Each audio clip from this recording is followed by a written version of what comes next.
Tiffany Haddish is not done yet, and now she's revealing why Common is the worst man she's ever dated. He might be the type of person that never really settles with somebody. Maybe he's like he's like a bee going from flower to flower to flower. I don't know. I wish him nothing but joy and happiness. Now, you know Common. Mr. Smooth, Mr. I'm so deep, I'll write you a poem. And the man who somehow always has a woman on his arm. He's been with some of the baddest in the game. Serena Williams, Erykah Badu, Taraji P. Henson, the list goes on. But let's talk about his most recent adventure with Tiffany Haddish. First of all, Tiffany was feeling him, okay? They met at an Oscars event back in 2018. Common, being the persistent man he is, had his eyes on Tiffany. And when he went in hard. I mean, the man was giving her the full, you're a queen, I'm here for you treatment. Okay, give us your best line, Common.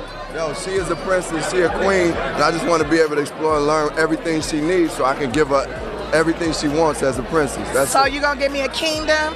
Yes, you deserve a kingdom. King? You deserve a kingdom. I'm a king, you're a queen, you're gonna get a kingdom. And we're gonna share it. It's gonna be equal too. Not to mention he was doing the whole I care about you, I see you thing, basically. The love bombing of all love bombings. At first, Tiffany was not buying it. But y'all know how it goes. When that chemistry's on screen, it gets real off screen too. In case you don't know, Tiffany and Common shot the movie The Kitchen in 2019. And I guess that on-screen love translated into real life. Fast forward, and things were going really well. Common was talking about how amazing Tiffany was, calling her a beautiful person, saying she was intelligent, dynamic, and all the things we love to hear when someone's all in. Tiffany, of course, is feeling the love, thinking she's found her person, the one who was going to pop the question, settle down, and live happily ever after. She even told him, yes, she told him that if he wanted to propose, an apartment would be the perfect gesture. She was ready to settle down. This wasn't just a fling for her. And you know what? At first, Common was giving all the right signals. He was on his best behavior until he wasn't. Now, here's where the drama really starts. Apparently, Common was all about the honeymoon phase, but when it came to actually committing and settling down, poof, he was gone. This thing is obviously a wonderful thing, but to be honest, the pattern I found myself in and what was called love addiction, who my therapist broke it down, was like that feeling of being like, oh, I'm in love, and this that honeymoon period that people call it. I was addicted to that feeling. When that feeling would go away and the real part of relationships came, I was like, okay, do I want this or not? Like, I wasn't ready to do the work. He was out. Yeah, it was ready. I wasn't ready to do the work when it came. Tiffany said there were no warning signs, nothing that hinted he was ready to dip. So when he called it off, she was blindsided. And get this, he didn't even do her the decency of breaking up with her in person. No. He let her find out through the press, saying it was a mutual decision. Tiffany was hurt. I mean, she thought she was doing everything right, only to get played like this. And get this, right after he dumps her, what does he do? Oh, just goes off and makes the media rounds talking about how he's changed and how his next relationship will be the one. Like, sir, didn't you just break her heart? But no, he's out here acting like the world's greatest catch, leaving Tiffany with a broken heart and a whole lot of public humiliation. Now, she's watching Common run around with Jennifer Hudson, all publicly in love, showering her with gifts, while he gives Tiffany, well, nothing. Tiffany is out here side-eyeing him like, I see you, I see what you're doing. Like, did Common really change? Or is he just playing the same game again? Tiffany even threw some shade online, posting cryptic messages about how men don't settle down until they're basically ready for a nursing home. I mean, that's the whole mood right there. And don't get me started on Common's love addiction. He even admitted in interviews that he's hooked on that honeymoon phase feeling and then just dips when things get real. You know what they say about men who can't commit? They either have commitment issues or they're just out here running a game on everyone. But does Common even know he's the problem? Well, this fan thinks he will never settle down and commented, Common doesn't want a serious relationship and will probably never get married. This one thinks Common is just using Jennifer and wrote, Common is trying to remain relevant. He's always on her show. Run, Jennifer, run. I don't know about that, but for Tiffany, he's just the worst. So, do you agree with Tiffany? What do you think, y'all? I guess I'm just guilty and I don't even get to prove my innocence. I'm just already guilty.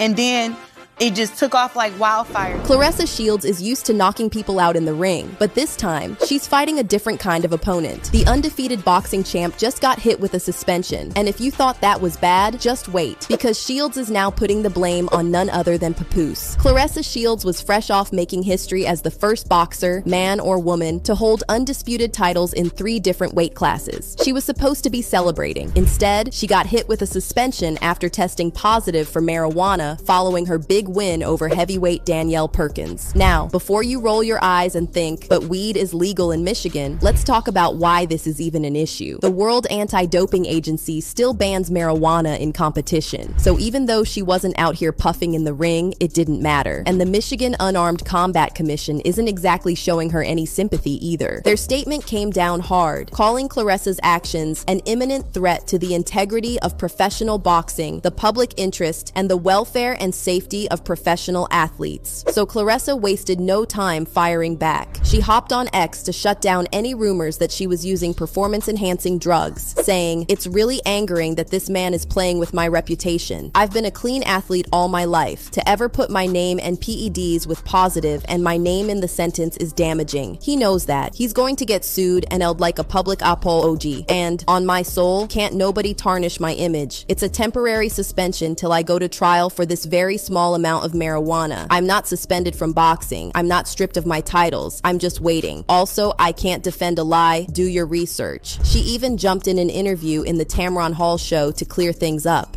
Well, after the fight, a lot of fans, well, one, the place reeked of marijuana. I have nothing against marijuana. You smoke marijuana, great for you, cool.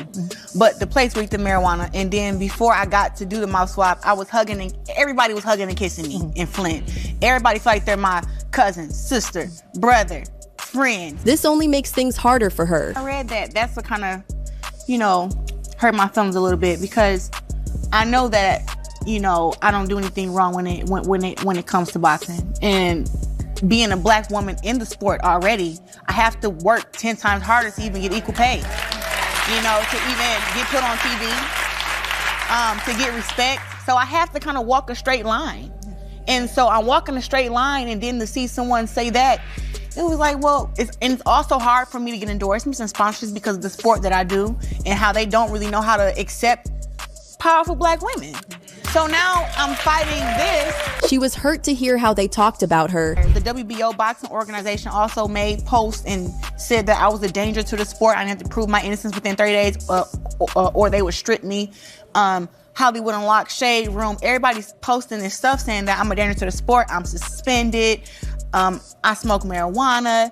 And I'm just sitting at home looking at all this stuff like, ain't no way. But Claressa made one thing clear. I'm suspended because I'm not suspended from boxing. I'm suspended to fight in Michigan. I can go fight in California, New York, Texas. I'm not suspended from the sport. Claressa is not holding back on Instagram either, breaking down exactly what happened after her fight. According to her, on February 3rd, she took a saliva test. By February 7th, she was notified it came back positive with just 3.4 nanograms per milliliter of marijuana, a tiny trace amount. Wasting no time, she scheduled a lab test for the next morning. She took the follow-up test on February 8th and got the results on February 11th, completely negative. Claressa stressed that this type of test is the most reliable and can detect THC for up to 30 days. Yet hers was clean. But now she might have just dragged Papoose into the drama, whether she meant to or not. His name mysteriously popped up in connection to her case, and now people are side-eyeing, wondering if he had something to do with it. Did he smoke around her? Nobody knows for sure, but if there's even a little truth to it, things could get real messy between them. For now, Claressa is stuck in limbo, waiting for her case to be reviewed. She's made it clear she's not backing down and will fight this the same way she fights in the ring, head on. And if you think this was dramatic, wait until you hear about the latest controversy in our next video.